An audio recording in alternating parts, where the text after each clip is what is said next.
Kali ini saya ingin membahas tentang satu hal yang jarang dibahas.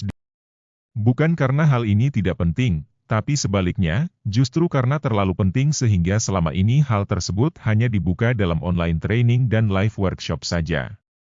Tapi, karena saya sedang berbaik hati, maka hari ini saya akan membukanya sedikit, khusus untuk Anda. Kalau Anda adalah penonton setia, seharusnya Anda sudah mengerti bahwa apa yang membuat wanita tertarik kepada pria itu tidak ada hubungannya dengan ketampanan, perut six-pack, ataupun jumlah tabungan yang melimpah.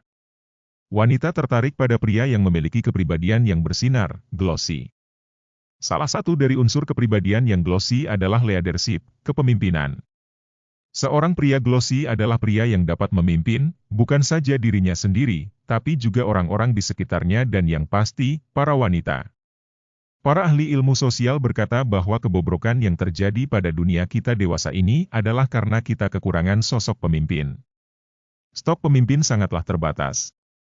Itu sebabnya semua orang selalu tertarik pada sosok seorang pemimpin yang karismatik, karena mereka adalah makhluk langka. Dan hal yang bersama juga berlaku dalam masalah romansa, wanita selalu menginginkan sosok pria pemimpin. Lead the men and the women will follow. Ungkapan itu sama sekali bukan isapan jempol. Sekarang coba Anda pikirkan, mengapa para fans cenderung lebih memuja sang vokalis dalam sebuah band rock dibanding dengan pemain musik lainnya? Mengapa para pemimpin rohani di tempat ibadah Anda selalu dikelilingi wanita? Mengapa bos-bos dengan mudahnya selingkuh dengan sekretarisnya? Jawabannya, karena mereka adalah sang pemimpin. Dan wanita tertarik dengan sosok pemimpin. Saya tidak meminta Anda untuk menjadi presiden, vokalis band terkenal ataupun bos perusahaan dengan omset miliaran rupiah, tidak sama sekali. Anda tetap dapat mengaplikasikan mindset pemimpin ini dalam hidup Anda sehari-hari. Dalam lingkungan pergaulan Anda. Bayangkan sejenak, Anda mengajak seorang wanita untuk hangout bersama Anda dan rekan-rekan pergaulan Anda. Pola interaksi seperti apakah yang akan dilihat oleh sang wanita?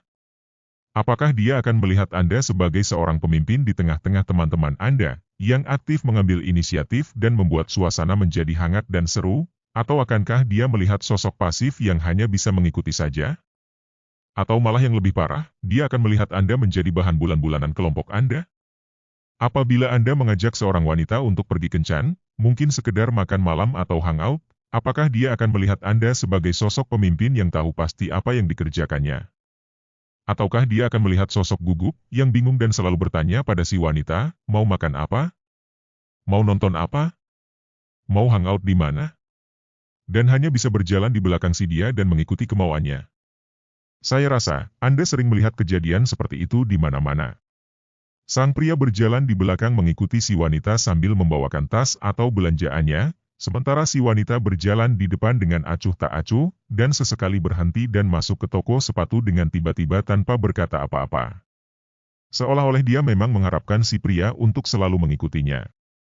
Anda mungkin berpikir bahwa wanita memang suka diperlakukan seperti itu. Tapi kenyataannya sama sekali tidak.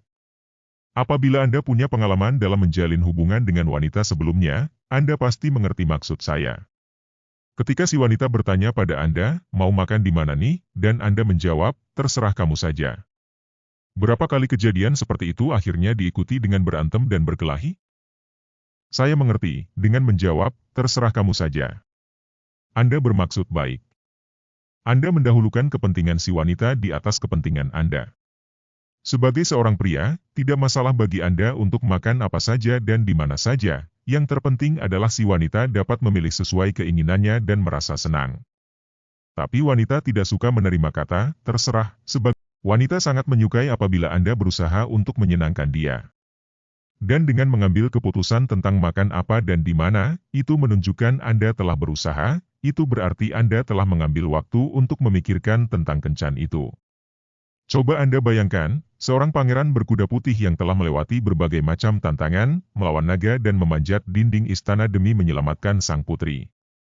Dan ketika sang putri telah duduk di pangkuan sang pangeran di atas pelana kuda, sang pangeran bertanya pada sang putri, jadi kita mau kemana sekarang, putri? Jelas itu bukanlah fantasi setiap wanita. Jadi yang harus Anda lakukan setiap kali Anda mengajak kencan seorang wanita adalah memastikan Anda sudah menentukan mau kemana dan mau ngapain. Bahkan kalau perlu Anda sudah membeli tiket bioskop atau membuat reservasi di restoran tempat Anda akan pergi. Anda sudah mempersiapkan segala sesuatunya demi si dia. Dan percaya saya, itu akan memberikan kesan mendalam pada si wanita. Dan satu tips lagi yang akan saya bagikan pada Anda, apabila Anda mengajak kencan seorang wanita. Katakan pada dia agar memakai pakaian atau aksesoris tertentu. Misalnya, minta dia memakai rok atau memakai anting lingkaran yang besar. Bukan saja ini akan menunjukkan sisi kepemimpinan Anda, karena hanya seorang pemimpin yang tahu jelas apa yang dia inginkan, tapi wanita memang menyukai untuk tampil cantik demi pria yang disukainya. Rasanya tidak perlu saya jelaskan lagi, bahwa menjadi seorang pemimpin bukanlah hanya dengan menyuruh-nyuruh orang lain untuk mengerjakan sesuatu, tapi seorang pemimpin adalah orang yang bertanggung jawab atas segala tindakannya dan bertanggung jawab atas orang-orang yang ia pimpin. Dan memastikan orang-orang yang dia pimpin puas. Ini hanyalah segelintir saja pembahasan tentang kepemimpinan seorang pria glossy. Apabila Anda ingin mengetahui semua konsep dan teknik yang lebih menyeluruh, bisa ditulis di kolom komentar.